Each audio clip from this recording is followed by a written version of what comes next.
Le terme congrès est souvent utilisé abusivement. Pour moi, le congrès a toujours été la rencontre de chercheurs. Le congrès n'a pas de vocation pédagogique. On n'est pas là pour apprendre des choses. On est là pour remettre en question son propre savoir. C'est pas tout à fait la même chose. Donc, entre les colloques que j'organisais entre 1975 et 1995, et ceux qu'Yves Lenoble a organisés entre 1990 et 2003, il y a une très grande différence. On sait très bien que les colloques de Lenoble ont une dimension pédagogique, ne serait-ce qu'au niveau du public. Il y a un nombre limité d'intervenants, et le public paye un certain prix parce que ça fait partie de son budget pédagogique. Les colloques que j'organisais n'étaient pas du tout du même ordre. On n'invitait pas le public, on n'invitait pas les élèves. Les élèves, on leur donnait un cadre qui était la faculté d'astrologie de Paris, qui était un cadre tout à fait différent, avec une toute autre mentalité, tout autre enjeu. Donc là, on ne mélangeait pas les deux.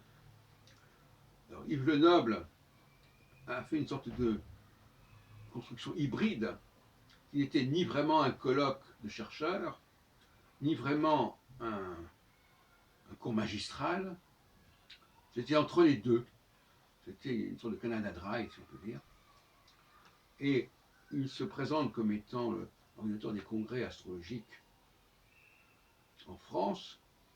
Moi, je lui conteste ce titre.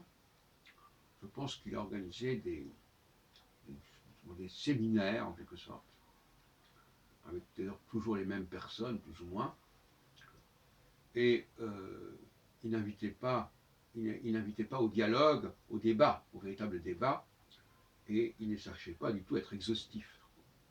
Comme moi, je l'ai été largement en 2004, parce que j'ai organisé un congrès, un vrai congrès, qui mettait fin d'ailleurs à la série des congrès d'Yves Lenoble. Puisque lui-même écrit qu'il a terminé en 2003 sa série.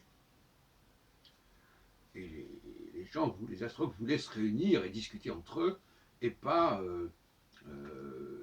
toujours les mêmes personnages qui venaient parler devant des élèves de l'Agapé ou je ne sais d'où,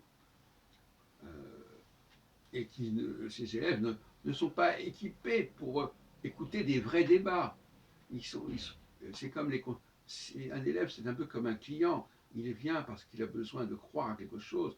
On ne peut pas le bousculer. Il faut lui montrer une astrologie qui soit là, bien en place.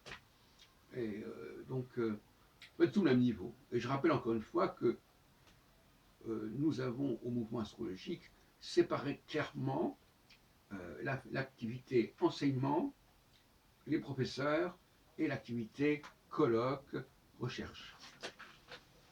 Ce qui n'a pas été le cas de M. Lenoble et de